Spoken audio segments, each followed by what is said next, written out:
திவ்ய வாசகனாகிய யோவானுக்கு வெளிப்படுத்தின விசேஷம். அதிகாரம் 5. அன்றியும் உள்ளும் புறம்பும் எழுதப்பட்டு 7 முத்திரைகளால் முத்திரிக்கப்பட்டிருந்த ஒரு புஸ்தகத்தை சிங்காசனத்தின் மேல் வீற்றிருக்கிறவருடைய வலது கரத்திலே கண்டேன். புஸ்தகத்தை திறக்கவும் அதன் முத்திரைகளை உடைக்கவும் பாத்திரவான் யார் என்று மிகுந்த சத்தமிட்டு கூறுகிற பலமுள்ள ஒரு தூதனையும் கண்டேன்.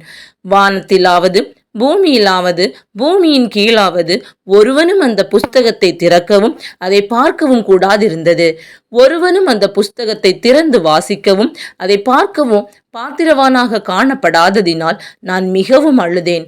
அப்பொழுதும் மூப்பர்களில் ஒருவன் என்னை நோக்கி, நீ அழ வேண்டாம், இதோ யூதா கோத்திரத்து சிங்கமும் தாவீதின் வேருமானவர் புஸ்தகத்தை திறக்கவும் அதன் 7 முத்திரைகளையும் உடைக்கவும் ஜெயம் கொண்டிருக்கிறார் என்றான். அப்பொழுது இதோ அடிக்கப்பட்ட வண்ணமாயிருக்கிற ஒரு ஆட்டுக்குட்டி சிங்காசனத்திற்கும் 4 ஜீவன்களுக்கும் மூப்பர்களுக்கும் மத்தியிலே நிற்க கண்டேன். அது 7 கொம்புகளையும் 7 கண்களையும் உடையதாயிருந்தது. அந்த கண்கள் பூமியெங்கும் அனுப்பப்படுகிற தேவனுடைய 7 ஆவிகளேயாம். அந்த ஆட்டுக்குட்டியானவர் வந்து சிங்காசனத்தின் மேல் உட்கார்ந்திருந்தவருடைய வலது கரத்தில் இருந்த புஸ்தகத்தை வாங்கினார்.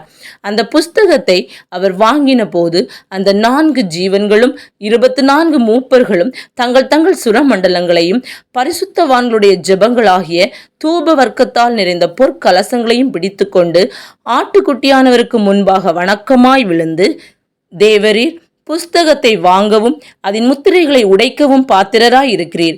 ஏனெனில் நீர் அடிக்கப்பட்டு சகல கோத்திரங்களிலும் பாஷைக்காரரிலும் ஜனங்களிலும் ஜாதிகளிலும் இருந்து எங்களை தேவனுக்கென்று உம்முடைய இரத்தத்தினாலே மீட்டுக்கொண்டு எங்கள் தேவனுக்கு முன்பாக எங்களை ராஜாக்களும் ஆசாரியர்களும் ஆக்கினீர்.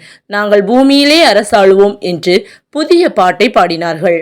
பின்னும் நான் பார்த்தபோது சிங்காசனத்தையும் ஜீவன்களையும் மூப்பர்களையும் சூழ்ந்திருந்த அநேக தூதர்களுடைய சத்தத்தை கேட்டேன். அவர்களுடைய இலக்கம் 10,000 1000 இருந்தது. அவர்களும் மகா சத்தமிட்டு, அடிக்கப்பட்ட ஆட்டுக்குட்டியானவர் வல்லமையையும் ஐஸ்வர்யத்தையும் ஞானத்தையும் பலத்தையும் கனத்தையும் மகிமையையும் ஸ்தோத்திரத்தையும் பெற்றுக்கொள்ள பாத்திரராய் இருக்கிறார் என்று சொன்னார்கள். அப்பொழுது வானத்திலும் பூமியிலும் பூமியின் கீழும் இருக்கிற சிருஷ்டிகள் யாவும் சமுத்திரத்தில் உள்ளவைகளும் அவற்றுள் அடங்கிய வஸ்துக்கள் யாவும் சிங்காசனத்தின் மேல் வீற்றிருக்கிறவருக்கும் ஆட்டுக்குட்டியானவருக்கும் ஸ்தோத்திரமும் கனமும் மகிமையும் வல்லமையும் சதா காலங்களிலும் உண்டாவதாக என்று சொல்ல கேட்டேன். அதற்கு 4 ஜீவன்களும் ஆமேன் என்று சொல்லின.